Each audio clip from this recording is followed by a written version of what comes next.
اقتصاديه وعلى قد ايدك، وهتقدري كل بيت هيقدر يعملها. بصوا يا جماعه،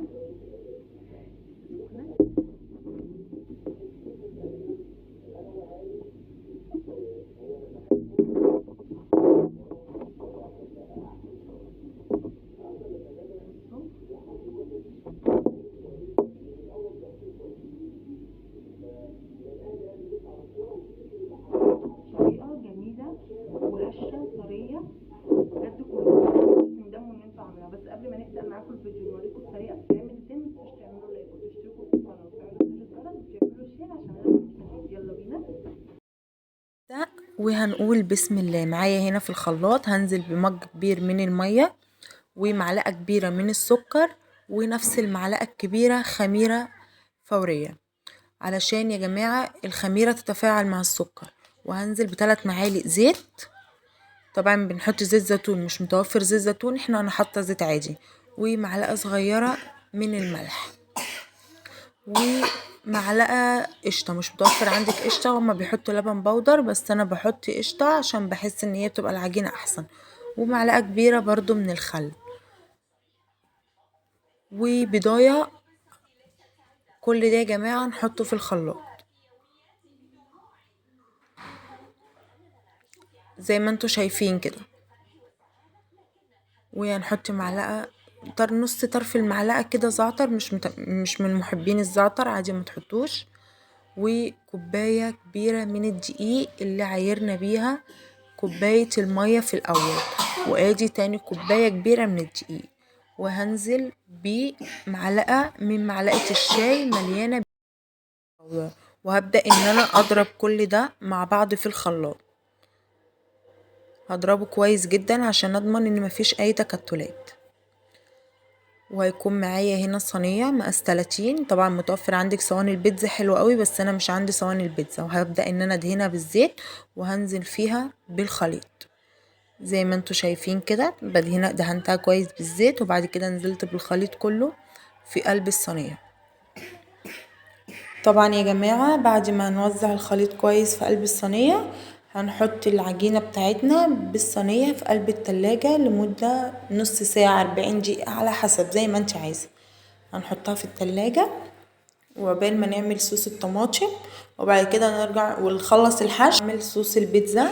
هجيب برضو الخلاط هنزل فيه 3 طماطمات، وهحط بصلاية صغيرة وفصين توم مطحونين، مش مطحون عادي تحطي توم فريش بس انا اللي موجود عندي. وهبدأ ان انا اخلطهم كويس جدا مع بعض لغاية ما يبقى يعني مفيش اثر للتفل ولا لاي حاجه. هبدا ان انا اضربهم جامد جدا جدا جدا زي ما انتوا شايفين كده. وهنا معايا الطاسه فيها يعني ربع كوبايه زيت، طبعا سخنته كويس وبعد كده نزلت عليه بالطماطم وهسيبهم ان هما الطماطم تتسبك مع بعض كويس جدا جدا هي والزيت. طبعا بعد ما صفيتها من التفل هو اللي انا عايزاه الطعم، مش عايزه التفل. وهنزل برضو هنا بعد ما الطماطم اتسبكت معانا نزلت بنص معلقه صغيره من الزعتر، وكده صوص البيتزا بتاعنا جاهز اللي هي الصلصه بتاعه البيتزا زي ما انتوا شايفين كده. كده الصلصه بتاعتنا بقت جميله وعايزه اقولك ريحتها روعه. فضيتها هنا في سلطانيه صغيره عشان لما اجي اشتغل بيها. وهنا بقى هروح اعمل الحشو بتاعنا. انا كان عندي كريسبي، هبتدي ان انا هقطعه زي ما انتوا شايفين كده وستريبس. بس الستريبس بتاعي هنا كنت لسه مخرجاه من الفريزر، فلازم لو هتعملي ستريبس لازم تخرجيه قبليها بتاع 10 دقايق. انا خرجته فانا قلت اقطعه بسرعه لقيته ناشف معايا. ومعايا كمان سوسيس هبتدي ان انا اقطعه زي ما انتوا شايفين كده. وهجيب معايا طاسه فيها زيت هبدا انزل بالبصل المبشور. هعمل هنا شاورمة الفراخ عشان برضو هعمل حشو بشاورمة فراخ. جايبه بانيه متقطع، وهنا معايا بصلايه كبيره زي ما انتوا شايفين ومعلقه توم مفروم صغير. وهبدا ان انا احمر كل ده مع بعض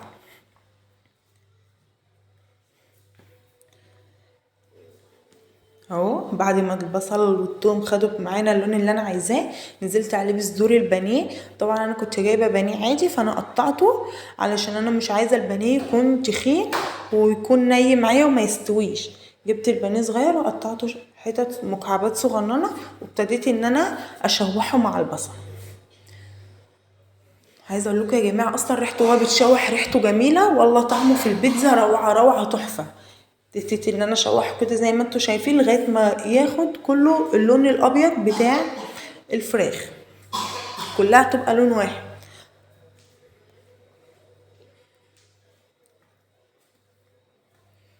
اهو. هنا كده وصل اللون اللي انا عايزاه. هبدأ بقى هنزل عليه الاول بربع كوبايه ميه علشان الفراخ بتاعنا تستوي وما تبقاش ناشفه، وهقلب كله مع بعض. طبعا انا عايزه البصل ينعم. طبعا يا جماعه احنا بنبشر البصل، مش هينفع في البيتزا نحط بصل ايه، نحط بصل متخرط، لا طبعا مش هتبقى لطيفه. وهنزل هنا بالبهارات بتاعتنا، معايا بهارات فراخ، ومعايا حبه فلفل اسود، ومعايا مكعب من الماجي، ومعايا حبه ملح. كده يا جماعه دي ما تضيفيش اي حاجه غير المكونات دي على التتبيله بتاعت الشاورما، دي هتديكي طعم روعه، لكن ما تضيفيش اي حاجه تاني علشان ما تمررش معاكي. وهنبتدي ان احنا نقلبها بقى كويس جدا، وهننزل بحبه ميه تاني علشان الشاورما بتاعتنا تاخد من طعم التتبيله ويبقى طعمها تحفه، ما يبقاش حته حقيقه وحته مش حقيقه ويبقى الطعم كله في الصوص. لا احنا نزلنا حبه ميه وسيبناها تغلي مع بعض عشان تشرب من الطعم وتشرب من التوابل وتبقى كلها طعم واحد. كده يا جماعه الشاورما جهزت. هنشيلها وهجيب طاسه تاني، هحط فيها حبه زيت، وهشوح الستريبس بتاعي والكريسبي مع بعض علشان في الحشو الحاجات دي ما تبقاش نيه. يعني يا اما انت تقليها وتقطعيها، يا اما تقطعيها مكعبات صغيره زي ما انا عامله كده وتشوحيها مع بعض. هنا نزلت بحبه زيت، وهبدأ انزل الاول بالكريسبي، حتت الكريسبي. طبعا السوسيس بيبقى مدخن، فعايزه تشوحيه براحتك، مش عايزه برضو براحتك، هو كده كده بيبقى مدخن ويدوبك هو بيبقى عايز يشم النار، فانت لما هتدخليه الفرن هيتحمر على طول. لكن احنا بنتكلم على الحاجات دي لان الستريبس بيبقى طبعا كلنا عارفين ان هو بيبقى بانيه عليه طبقه الكريسبي من بره، والكريسبي بيبقى بانيه طري جدا من جوه. هنا بعد ما حمرت الكريسبي طلعته ونزلت بالستريبس عشان الستريبس حرق شويه، قلت اخليه هو في الاخر وهشوحه. طبعا يا جماعه زي ما انتم شايفين لازم نشوح الحاجات دي، لانه بصوا الستريبس بتاعي البانيه من جوه هو باين ان هو ني، فلازم ان انا اشوحه قبل ما احطه في البيتزا، لان ممكن ما يستويش في البيتزا فاصبح لما هاجي اكله هيبقى ني. لا فاحنا نعمل التركه دي، معلش هتتعبي شويه بس عشان تضمني نتيجه افضل. اهو ابتديت بقى ان انا اشوحه كده، خلاص اهو اتشوح معايا واستوى. هو يا دوبك تشويحه بسيطه لان هو متقطع فمش هياخد منك وقت، هو دقيقتين. وهنا بعد ما شوحت كل حاجه، هنا بقى معايا الحشو. ادي الصلصه بتاعتنا. طبعا العجينه بعد ما قعدت قبل ما خلصت في التلاجة طبعا هي خمرت وعلت زي ما انتم شايفين. عايزه اقول لكم بسم الله ما شاء الله، حتى وانا بعمل بدهن الصلصه مش بتتحرك معايا ولا بتتهز، اهو زي ما انتم شايفين كده عجينه ثابته. وعايزه اقولك يعني هي نتيجه ممتازه 100%، ولا هتعجني ولا ايدك هتوجعك ولا حتى تاخد منك وقت يا دوبك، ولا هتخمري. انت هتحطيها بس في التلاجة، هتعمليها الاول وتحطيها في التلاجة قبل ما تخلصي الحشو وتطلعيها ترصيها. وهنا اهو حطيت الاول الكريسبي، ببتدي بقى ان انا ارص البيتزا اهو زي ما انتوا شايفين. طبعا يا جماعه احنا بنحشي من النص ما بنجيش جنب الاطراف. وهحط السوسيس برضو، انا مدلعاهم يا جماعه، بس اقسم بجلاله الله احلى 100 مره من البيتزا بتاعت بره. وشوف انت لو جبتي بيتزا بره بالحجم ده هتبقى تكلفتها كام. يعني انا عن نفسي لما بطلب اي اكل من بره، يعني انا وابني وجوزي ما بنشبعش، لان الاكل بيبقى غالي وما بيرمش علينا. يعني معلش انت لما تعملي دي هتاكلي حتتين هتتلكمي، وغير كده هيبقى منها مثلا لو عايزه تاكلي كمان شويه وكده. لكن بالاكل بتاع بره هو اي نعم جميل بس ما بيبقاش فيه بركه. اهو هنا بعد ما حطيت السوسيس نزلت بالمشروم.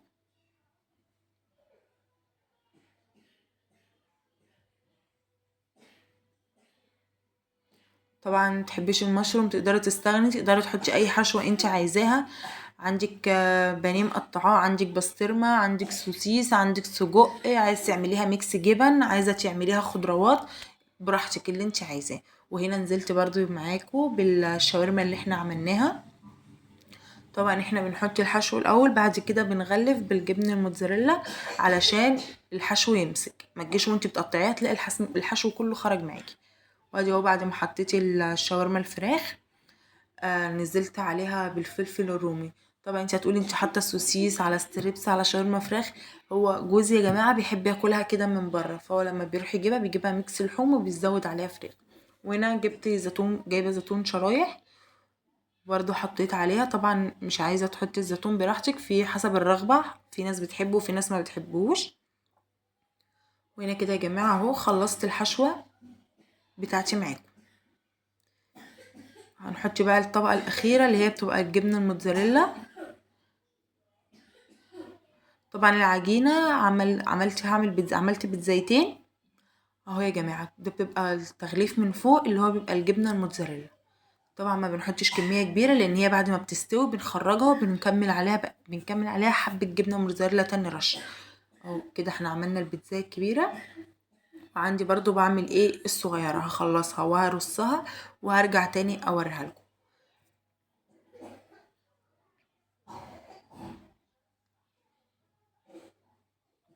اهو حطينا لها الصلصه، هروح ادخل التانية الفرن وارجع اوريكم دي بعد ما اترصت. وادي اهو يا جماعه بعد ما رصيتها وحطيت حبه الجبنه الموتزاريلا هدخل بقى التانية الفرن.